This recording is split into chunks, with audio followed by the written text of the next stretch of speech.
To do a multiple exposure shot on your F3 on a single frame, turn on the camera, advance the film advance lever, press the shutter button, and then move this multiple exposure lever here, and then advance it again. Notice that this is on like 4, and it should still be in 4.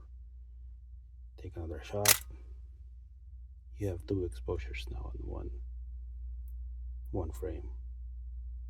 If you want to advance to the next one, just advance normally, scene 105, take a shot,